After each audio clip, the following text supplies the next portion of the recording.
Hello and welcome everyone to the BuytoLet virtual event today. Thank you so much for coming along. My name is Karen and I work for the marketing team at ESPC. So I'll be hosting today and asking the questions for our panelists. With us today is Nikki. She is from ESPC and is the head of lettings. We've got David from our mortgages team and we've got Paul, who is a solicitor at Cavers & Co. So we've got a nice variety of people to help answer all your questions today.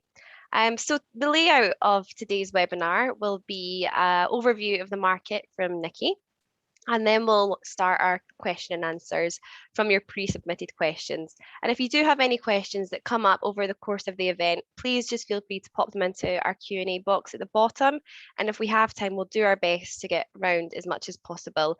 Otherwise, feel free to email me at marketing for anything that you feel that has been missed, or if you want something answered that's a little bit more specific, we can help you with. But other than that, why don't we get started? So to begin with, let's head over to Nikki, who's going to chat us through the market. Thanks very much, Karen. Thanks everybody for joining us today. I was just going to kind of give you a little bit of a roundup, I guess, of what's been happening in the most recent kind of quarter of this year in the kind of rental market. So certainly we thought that the Scottish rental market had made a really good strong comeback towards the end of the second quarter. But we weren't quite prepared for what has become known now as the demand-demic, which was evident in the third quarter, which saw the strongest and the most sustained kind of period of lettings activity that we've seen for quite some time. Over the summer months, it really was quite a unique period of time where there was such a high demand for property across all areas of Scotland. Everything was pretty much up. There was high demand across all property types. And we saw kind of late demand coming from students. Previously, students kind of get themselves sorted before they leave for the summer, but that didn't happen this year. So there was a crazy mad rush when they all came back in September, and we're still kind of feeling the demands from that now for ones that haven't been able to secure accommodation and are still looking. So certainly busy. The Scottish average rent now, again, an all-time high. So the Scottish average is £906 a month, which is pretty good. But if we maybe break it down just a little further and kind of look at Edinburgh. So again, seeing the market at all-time highs. Edinburgh was a little bit slower to recover than other parts in Scotland at the beginning of the year, but that is well and truly behind us. And the kind of oversupply that we saw from the short-term holiday let market, so people kind of coming out of that market and going into the long-term lets, those surplus properties have been fully absorbed by the demand. And we're also seeing rents starting to get a little bit higher too.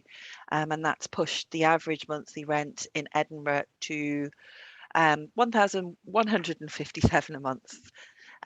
So can it be sustained? Well, forecasting is different at the best of times.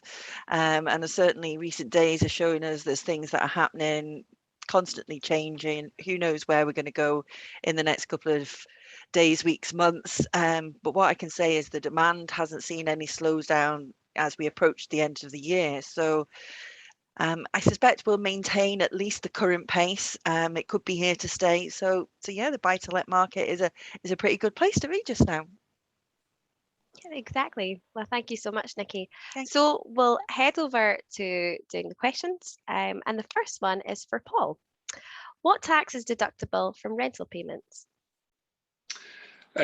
Well, the first thing to say here is that rental income is income in the hands of the landlord that has to be declared in the same way as any other income like salary and so on. So if you're a private landlord, you have to declare that by way of a tax return on top of any other income you receive for the year.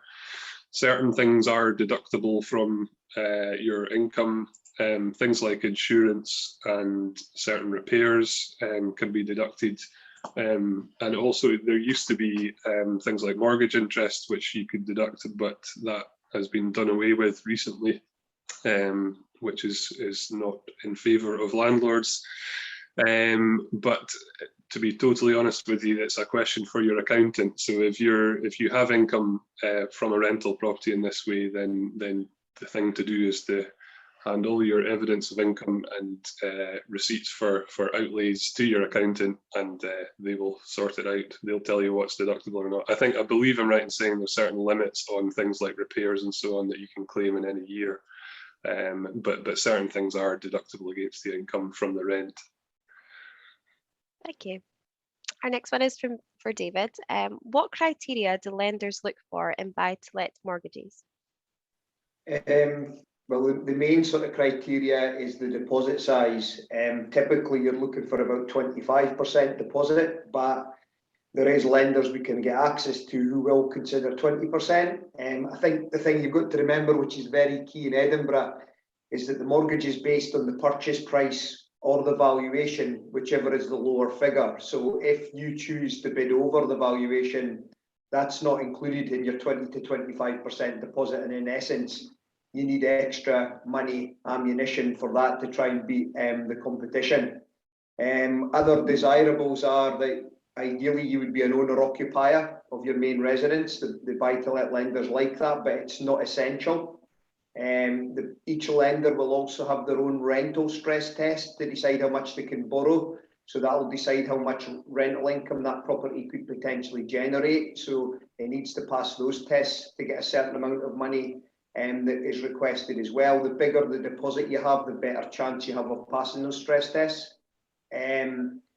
You can be a private individual, or is becoming more popular, newly formed limited companies are possible for tax, which seems to be efficient for tax purposes. They do prefer, again, as desirable, that you've got a minimum level of income yourself. A lot of banks stipulate £20,000 to £25,000, but they will look at the overall picture, and there is lenders you can get access to who will consider much less income depending on the overall strength of the case.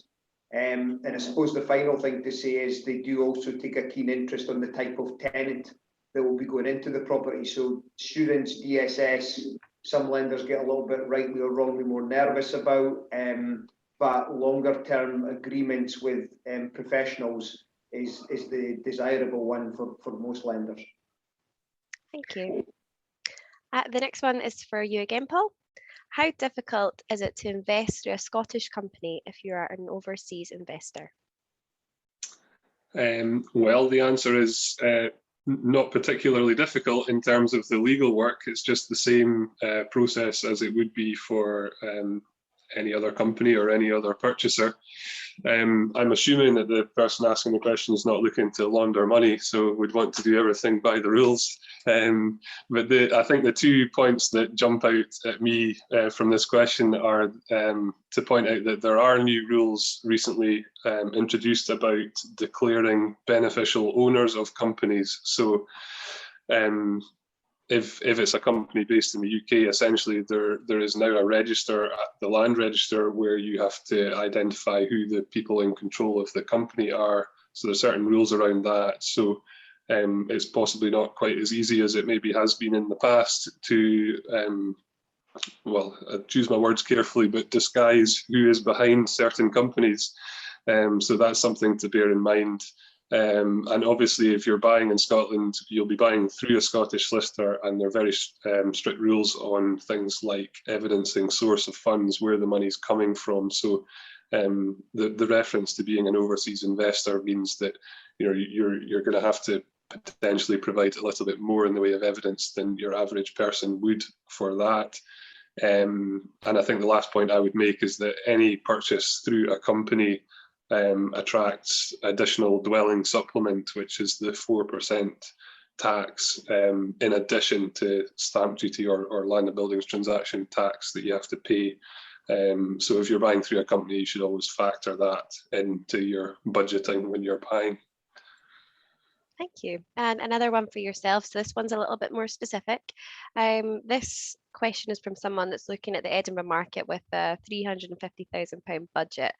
Is the outlook for rental returns better for targeting the student market with a 2 to 3 bedroom property, or would the young professional market be a better investment? Well, I think with this one, Nikki might help me out a wee bit on this. She maybe comment after I've answered, but I think I would be right in saying that the more bedrooms there are, the higher the rental you're likely to get. In terms of students or young professionals, I guess the obvious thing for me there is who's likely to look after the property better. And it's probably a sweeping generalisation, but I would suggest maybe young professionals might look after a property slightly better than students might. Other things to take into account, of course, are what area is it in, because I think the rental market sort of varies depending on the areas in Edinburgh as well. So I haven't really got a right answer for that one, but I'll defer to Nikki maybe. And I probably don't have a right answer either, but maybe things to think about with the student market is they're probably, well, they will only want to rent for the academic year, and the academic year isn't actually a full year. So you might find yourself that a tenant moves in September, they finished up all of their exams, whatever, by April, and they're away back home. So you're maybe not having a longer kind of lease, or they might fall out with their pals, which seems to happen more often. So in terms of, you can maybe get a little bit more rent, as Paul said, the more kind of bedrooms that you've got, but then you're looking at the HMO, the licensing and things like that. So what I would say is, if you were to stick to a property that would appeal to everybody, then you've got kind of all of your bases covered, I think is probably the best bet. Yeah. Not restrict it to either one or the other, be open to whatever comes along. Thank you.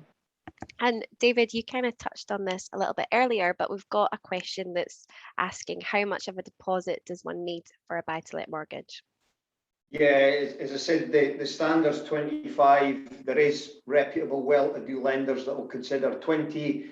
The only thing I highlight to a 20% deposit, because it's the minimum, is the rental stress test will be harder to pass, because you have to pass that as well. The bigger the deposit you have, which is typically in 5 to 10% increments. So if you've got 75% borrowing, then 70, 65, then the rates go down.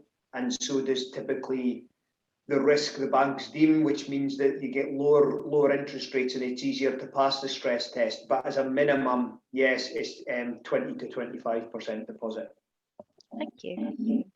Another one for yourself, Paul. Scottish Government is proposing to introduce a licence for owners operating short-term rentals, and the regulations could introduce possible changes to taxation. How does the panel view the impact for owners and the buy-to-let market? Changes are clearly coming in this regard, and certainly Edinburgh is one of those places where this looks like this will be brought in. So we're sort of looking at the likes of Airbnb type lets here, that the government are proposing to bring in regulations which would allow councils to issue licenses for, I think I'm right in saying, for these types of properties, and thereby control the numbers in areas. I think the sort of rationale behind it is that it's sort of to protect local communities in a sense, because you hear stories of sort of stairwells of Airbnbs and people finding themselves as being the only proprietor in a block and that sort of thing. I don't think we can really comment exactly on what the impact's going to be until we see the detail of the legislation, because it's, I think I'm right in saying, not been published yet, and there's no timescale for it as far as I'm aware. The only thing I would say is that I think we sort of went through a similar process when HMOs were brought in. Everybody was worried about how that might affect the market, but in my experience, HMOs, the reasoning behind them is sound, which is to make properties safer ultimately. But what that results in is a lot of more administration for landlords and a lot of extra expense. But it hasn't killed the rental market at all, and it's certainly in a place like Edinburgh, I could just not see it having a huge impact on the market myself. But again, Nikki might be able to comment on that. There's not much more I think we can kind of say about the kind of short-term market. It is set for a big upheaval. It's been on the cards for a while. Things were postponed over the past year, but they're definitely looking to put in this licensing scheme in place, and I think they're proposing that it kind of starts as early as maybe kind of this time next year, but legislation has still to be agreed. But could you, if you were thinking about getting into the kind of short-term market now, you could probably jump in and get a good year out of it, and then maybe look to get out of it in a year's time when things start to get a little bit more regulated.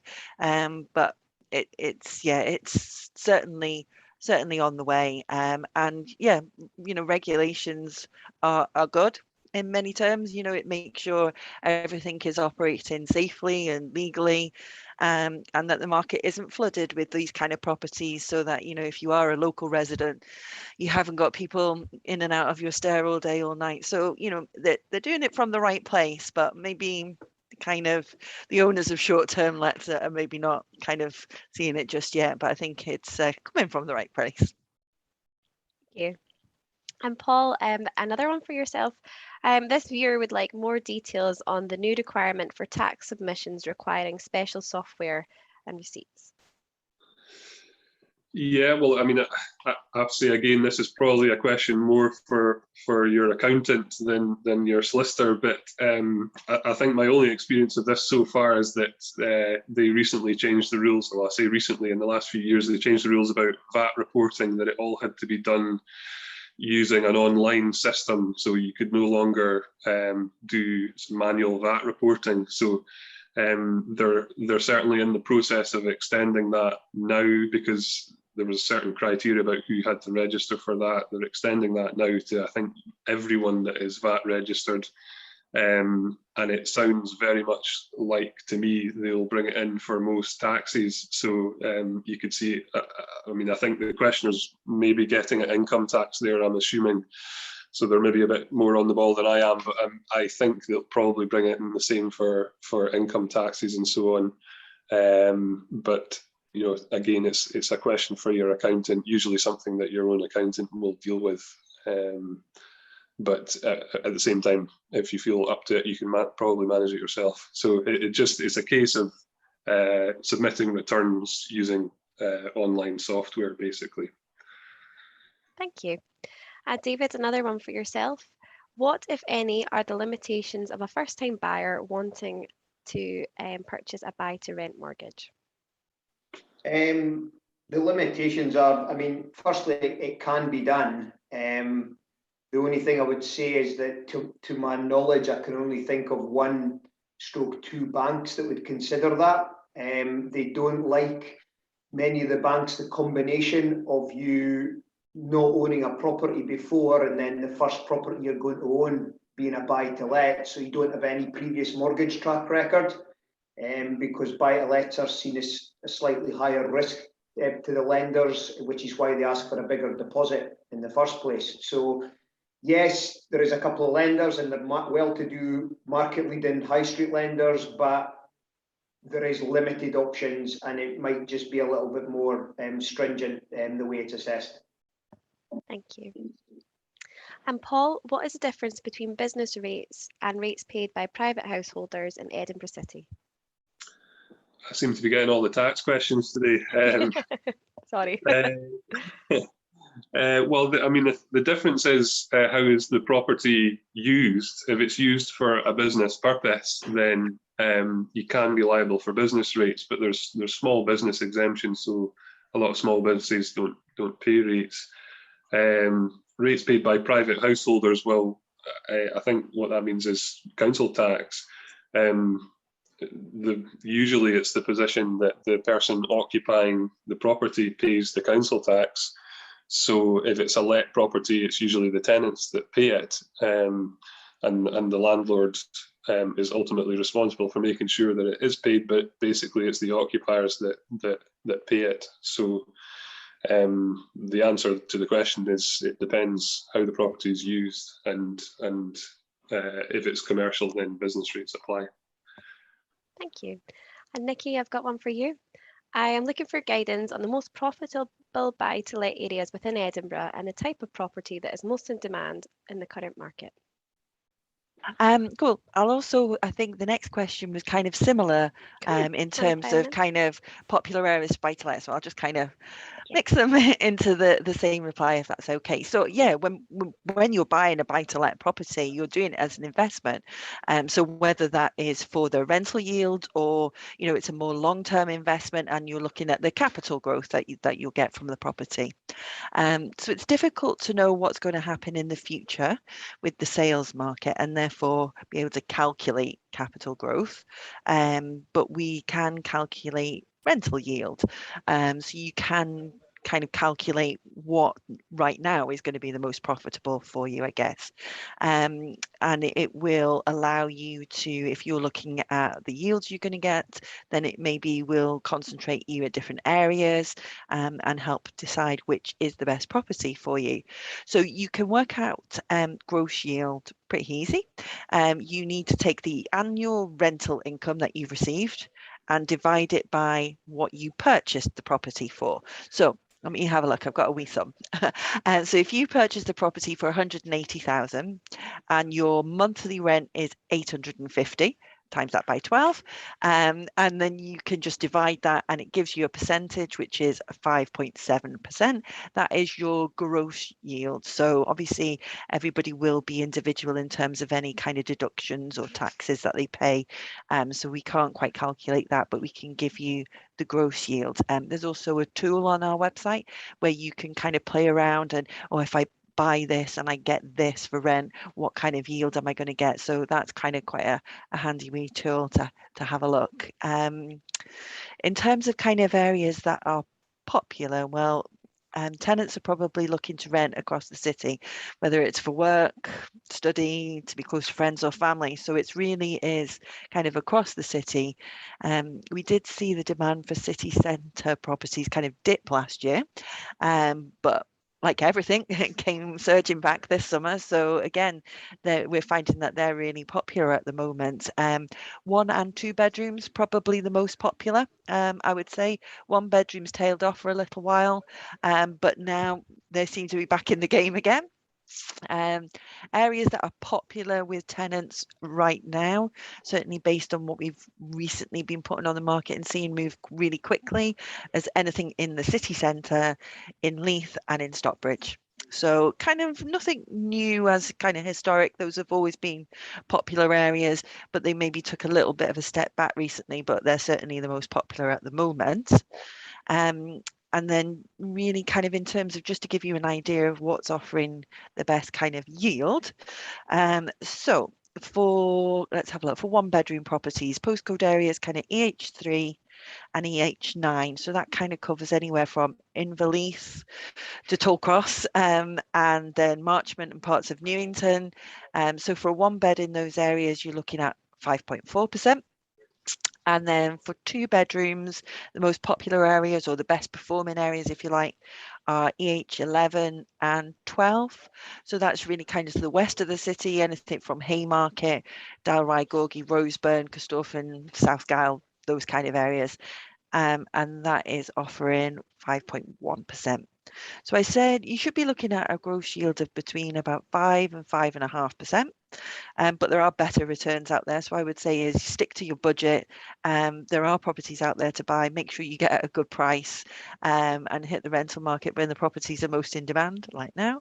And then, yeah, you should be good. Thank you so much. And thank you for grouping the two together. That makes life That's so much easier.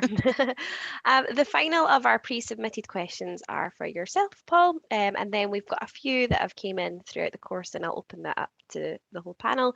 But the final one that we have here is this person has been operating a number of properties as short-term holiday lets in Edinburgh continually for over 10 years. They say with no complaints from adjoining owners and no interventions from any authority. Do they now have deemed consent for such use? Well, it's a good question. I think there's probably 2 aspects of this. So the question about adjoining owners, that's really getting back to what do your title deeds say, and are there any restrictions on the type of use you can make of a property in the title deeds? Because there might be, in a development, for example, you might see a deed of conditions which says that they must be used only as residential properties, and short-term let could be considered a commercial use. So that potentially is a breach of that condition. Whether 10 years use with no complaint qualifies as your neighbours consenting or acquiescing to the breach of that condition is arguable, I would say.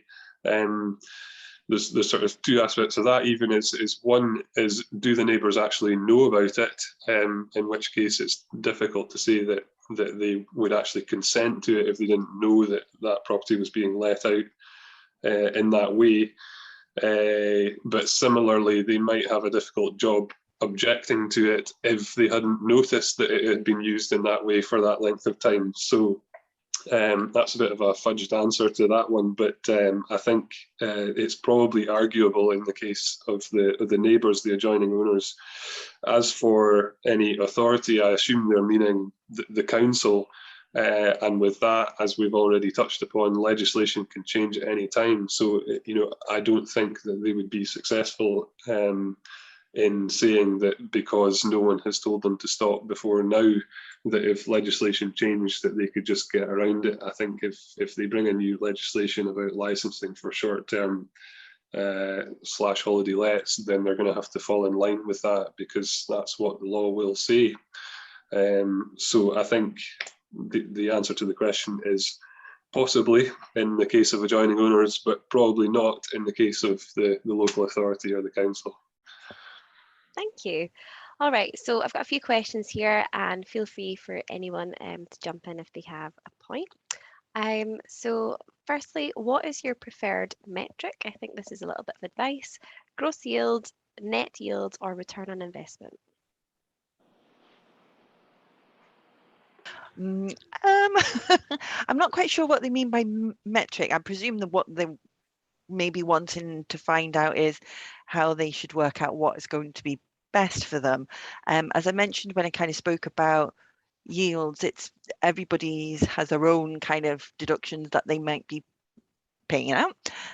So it's difficult to forecast your net yield, because that would depend on what repairs you might have paid out in a particular year, or what tax you might pay, or lots of different things. So I guess what I would do is, if you were to calculate based on gross yield, that is giving you an overview of kind of before everything.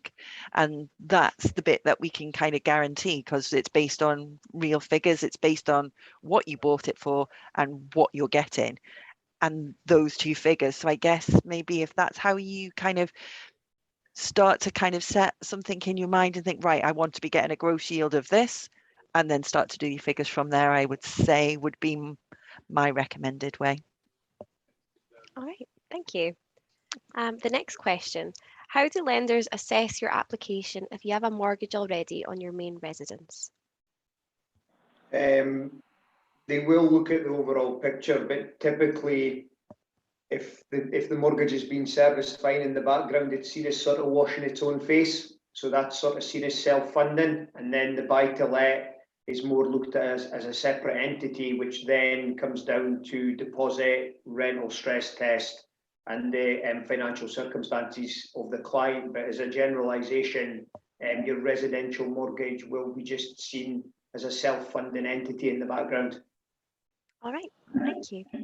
And the final question that we have, unless there's any more that come through in the next couple of minutes, is a bit of a lengthier one. So in initial discussions with a buy-to-let company, they say I'm not sure if they're referring to us, mentioned in the approval process a particular energy rating was required, in brackets they say, which might be a challenge for traditional Victorian Edinburgh tenement flats. Is this strictly adhered to when granting buy-to-let mortgages? Please let me know if you would like me to read that again. No, it's a bit a difficult one actually. So when you do a buy-to-let mortgage, it does come with a home report, but the home report doesn't get used for mortgage purposes. The lender will want to go away and typically do their own home report. On the home report, there is typically an energy efficiency rating. To my knowledge, and please forgive me if I'm wrong here, to my knowledge, if it's an E or below, then most lenders have a concern with that because they don't see it that satisfactory rating for energy efficient. If it's not an E, it may be an F. So I apologise, I can't be exact with that. It may vary for lenders. Anything D plus, D, C, B, A, then that should typically be fine. But if it has got that rating, which is obviously done by a professional valuer, then that can cause lenders concerns from a lending point of view. All right, thank you very much. And that concludes our Q&A. There's no more that's came in our little box, which is very nice for timing at half an hour. So I would like to say thank you so much for everyone who joined us today. And of course, thank you to our panelists. It's been brilliant. If anyone does have any questions or would like to get in touch, please email marketing. So it's marketing@espc.com, and we can pop you in touch with anyone who is most relevant to answer your question. There will be a survey that pops up after this event, so we'd really be grateful if you could fill that in and let us know how we can improve on events going forward and if there's time suits and so on. And we're looking forward to hosting a lot of other events in the new year, so do keep an eye out for those. Other than that, thank you so much for joining us, and thank you again to our panelists. Thank you very much. Thank you. See you Thank you. later. Bye. Bye. Bye. Bye.